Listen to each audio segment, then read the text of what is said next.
The Department of Internal Affairs is one of the longest established government departments. It's been around since 1840 and is responsible for a diverse range of activities. For example, the New Zealand Passport, the National Library of New Zealand, the National Archive and various other things in between.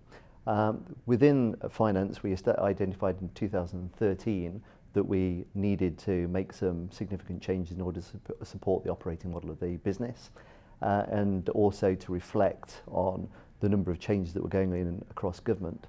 So the changes we've led within our corporate function are really around providing upskilled capability within the finance team, new finance systems, and bringing in procurement and aligning that to finance in order that we can actually extract best value for New Zealand and the New Zealanders themselves.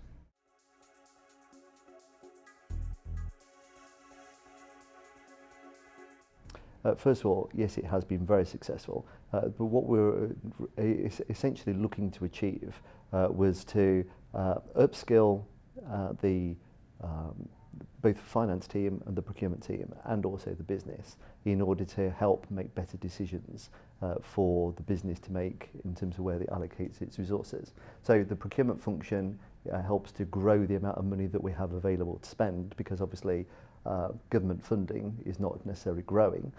So to have better value for money, to give us more capability to deliver better outcomes is really where we're focused on achieving. So in terms of where we prioritise our investment and attention, that the finance people have been very good at doing that, and the systems and the capabilities that we've brought in have very much achieved that. Within procurement, we have increased our spend and also our compliance, health and safety, but more importantly, increased our value for money.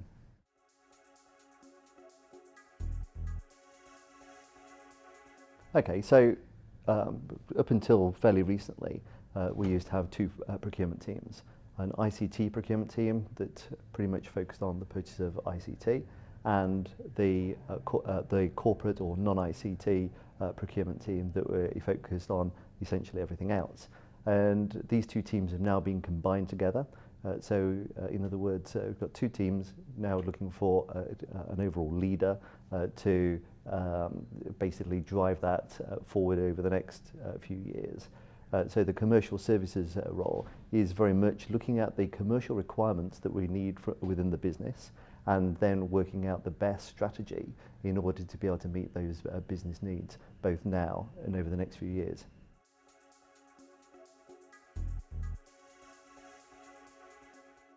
Okay, the type of person that we're actually looking for is essentially somebody who's energetic, passionate, and with a clear focus on delivering from outcomes. Now, we're more interested in what that person's actually done and achieved than where they've actually come from.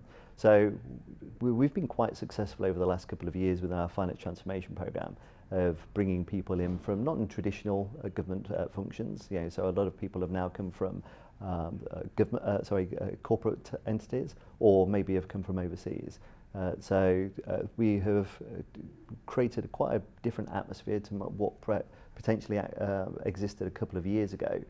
So we have quite a very energetic, very focused team, and really passionate about delivering better outcomes for New Zealanders.